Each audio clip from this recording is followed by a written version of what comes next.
உத்திரமேரூர் அரசு மேல்நிலைப் பள்ளிகளுக்கு 8.47 கோடியில் கூடுதல் வகுப்பறை கட்டிடங்களுக்கான பணிகளை உத்திரமேரூர் எம்எல்ஏ சுந்தர் அடிக்கல் நாட்டி வைத்து கட்டுமான பணிகளை துவக்கி வைத்தார். காஞ்சிபுரம் மாவட்டம் உத்திரமேரூர் பேரூராட்சி எல்லைக்குட்பட்ட அரசு பெண்கள் மேல்நிலைப் பள்ளியில் 1800 மாணவிகள் பயின்று வருகின்றனர். இப்பள்ளியில் 5.65 கோடி மதிப்பீட்டில் 24 வகுப்பறைகளுடன் கூடிய புதிய கட்டிடத்திற்கான கட்டுமான பணிகளை உத்திரமேரூர் தொகுதி சட்டமன்ற உறுப்பினர் சுந்தர் துவக்கி வைத்தார். இதேபோல உத்திரமேரூர் வட்டம் மானாம்பதி ஊராட்சியில் அரசு மேல்நிலைப் பள்ளி இயங்கி வருகிறது. இங்கு 1500க்கும் மேற்பட்ட மாணவ மாணவிகள் கல்வி பயின்று வருகின்றனர்.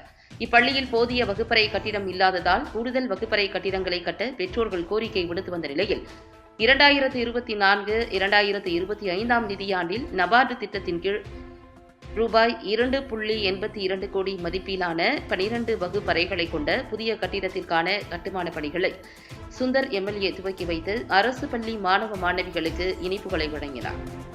நிகழ்வில் ஒன்றிய குழு தலைவர் ஹேமலதா, திமுக ஒன்றிய செயலாளர் ஞானசேகரன், பேரூராட்சி மன்ற தலைவர் சசிகுமார், மானாம்பதி ஊராட்சி மன்ற தலைவர் ராதா நடேசன் உள்ளிட்ட அரசு துறை சார்ந்த அலுவலர்கள், உள்ளாட்சி பிரதிநிதிகள், ஊரக வளர்ச்சித்துறை அலுவலர்கள், பள்ளி கல்வித்துறை அலுவலர்கள் உட்பட பலர் கலந்து கொண்டனர்.